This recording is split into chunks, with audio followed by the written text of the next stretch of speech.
Thanks for the introduction, Adrian. The Milford Contaminated Aquifer site is located in Claremont County, Ohio, in a suburban area with mixed residential and commercial industrial properties. It is located approximately 15 miles northeast of Cincinnati, Ohio. The red outline shows the area that encompasses the historical investigations at the site. Volatile organic compounds, or VOCs, were first discovered in the Milford municipal wells in 1986. VOCs are contaminants that evaporate in the air. Investigations by Ohio EPA and EPA indicated the likely source of the VOC contamination was to the east of the well field. In 2011, the site was added to the National Priorities List, or NPL. Additional investigations point to a former dry cleaner at the Baker Feed property as the source of tetrachloroethene, or PCE, contamination in the groundwater. At this time, the city of Milford uses an air stripper for treatment of municipal water to remove VOCs from the groundwater. Private drinking water wells are prohibited in the city of Milford. What are the risks at the site? As part of the site remedial investigation, EPA conducted human health and ecological risk assessments to determine the potential risks to human health and the environment from exposure to site-related contaminants. The risks and pathways that will be addressed by the cleanup include human health risks from people ingesting or touching contaminants found in the groundwater. As I mentioned, the contaminants of concern at Milford are VOCs, which are contaminants that evaporate into the air. These include PCE and trichloroethene, or TCE for short. TCE is a degradation product of PCE, meaning it naturally breaks down from PCE into TCE over time. These chemicals have been found in groundwater at levels above the safe drinking water levels, known as maximum contaminant levels, or MCLs. PCE has been detected at 760 parts per billion, or ppb, and TCE at 35 ppb. The MCL for both PCE and TCE is 5 ppb. The investigation did not find evidence of vapor intrusion currently happening at the site. Vapor intrusion occurs when there is a migration of volatile chemicals from contaminated groundwater or soil into an overlying building. Here you see the extent of PCE contamination in groundwater, the PCE plume. The blue shaded area shows where PCE has been found in groundwater above the MCL of 5 ppb, also sometimes described as micrograms per liter. And here we see the extent of TCE contamination in groundwater. It's a slightly smaller area and located within the PCE plume. As shown in the previous figures, groundwater contamination is present from the Baker Feed property at the intersection of Baker Drive and Lila Avenue, west to the Milford Wellfield. The depth to groundwater at the Baker Feed property is approximately 45 feet below ground surface and ranges throughout the area, between 18 and 65 feet below ground surface. The Ohio EPA and EPA investigations determined that the former dry cleaner at the Baker Feed property is the source of contamination. The dry cleaner was in operation between 1957 and 1967. Soil sampling during these investigations found the highest levels of PCE along the southern and eastern edges of the Baker Feed property. As previously mentioned, the investigations did not find evidence of vapor intrusion at the site from these chemicals. The vapor intrusion pathway was evaluated by taking soil vapor samples from locations within the source area and the plume.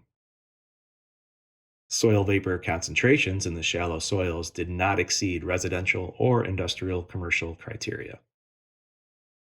However, out of an abundance of caution, additional soil vapor sampling will be conducted to verify that seasonal changes, such as higher or lower groundwater levels, do not cause soil vapor concentrations to increase to levels of concern.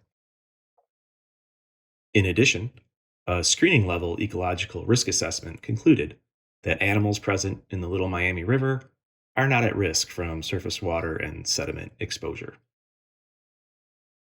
Here we see a conceptual site model of the site. The figure shows the source area, the Baker feed property, and contaminants moving downward into the groundwater. The groundwater flows within a sand and gravel aquifer, the same aquifer from which the city of Milford draws its water from, towards the Little Miami River.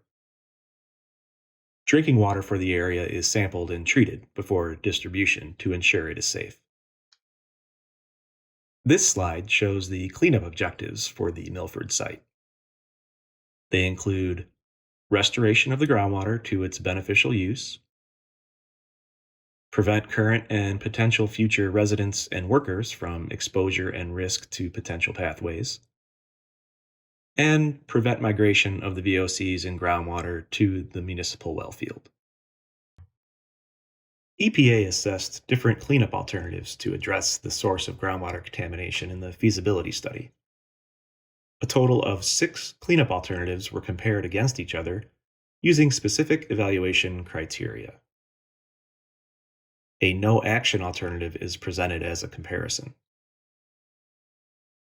Based on this comparison, EPA selected a recommended alternative to address the contaminated groundwater. EPA's recommended alternative will be discussed later in the presentation. Each cleanup alternative includes some common elements that would be part of any selected remedy. These elements include reinforcement of existing institutional controls to prohibit private potable use of groundwater until the cleanup objectives are met, verification that all properties within and near the plume are connected to the municipal water supply, remedy-specific engineering controls, such as signage and fencing, during construction and operation of the remedy, a pre-design investigation to help assist with the remedy design, and long-term groundwater monitoring. In addition, each of the injection remedies, alternatives 2A, 2B, and 2C, include a permeable reactive barrier, or PRB. The PRB is injected into the subsurface downgradient of the source area and would be an additional measure to further treat contamination. So let's go over the 3 proposed injection remedies, alternatives 2A, 2B, and 2C.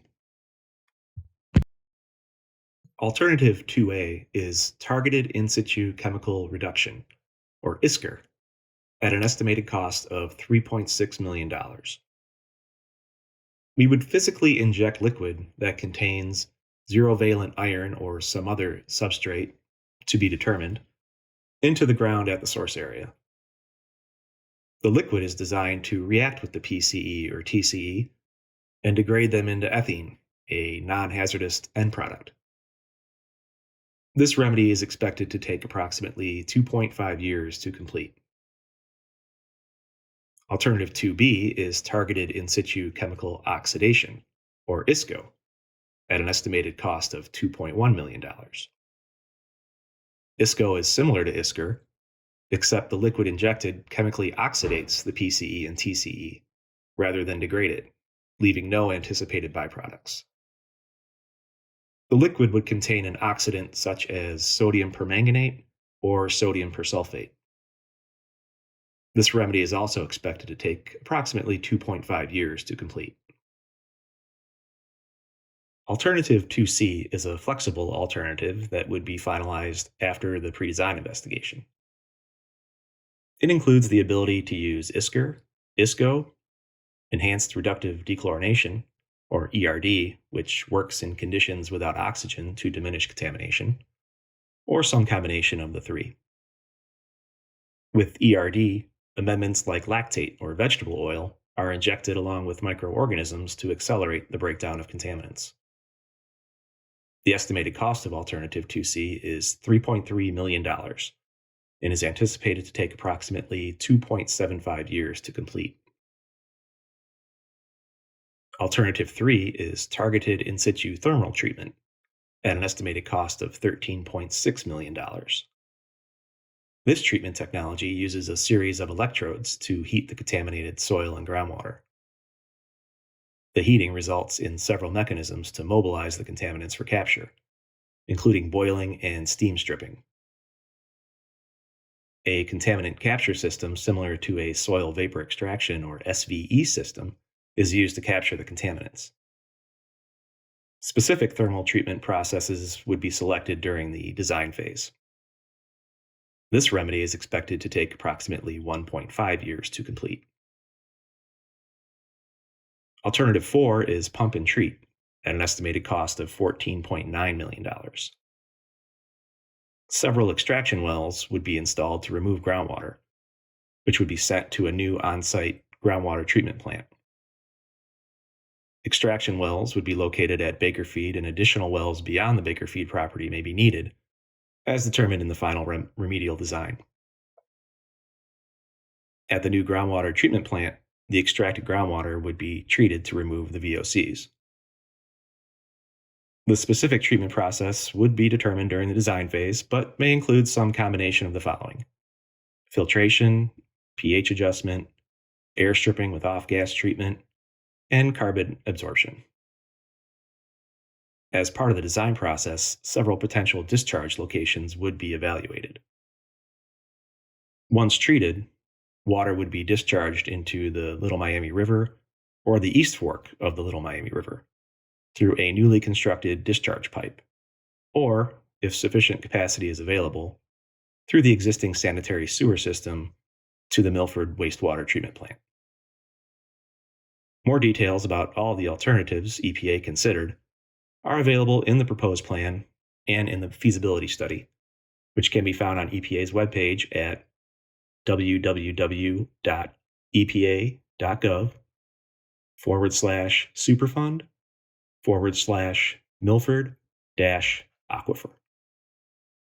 When evaluating cleanup options, EPA is required by law to consider 9 evaluation criteria, which include things like protection of human health and the environment, compliance with laws, effectiveness, implementability, cost, and state and community acceptance. Based on the 9 evaluation criteria, EPA recommends Alternative 2C, which is the flexible option of treating on-site groundwater by injecting amendments into the groundwater to break down the contamination. Although Alternative 2B is cheaper, it does not provide the flexibility in the event that the pre-design investigation identifies ISCR or ERD as a better option. Therefore, Alternative 2C is recommended. So to summarize, Ohio EPA and US EPA recommend that the Milford Contaminated Aquifer be addressed by 1. Injecting reagents into the aquifer to break down the contaminants in soil and groundwater. 2. Reinforcement of the existing institutional controls on groundwater use. And 3. Monitoring the contaminants in groundwater until cleanup objectives are met. The total estimated capital cost of the remedy is $2.75 million. And the total cost that includes 30 years of operation of the remedy is estimated at $3.3 million. I will now turn the presentation back to the site's Community Involvement Coordinator, Adrian Palameke, to explain the next steps in the process and provide some final information.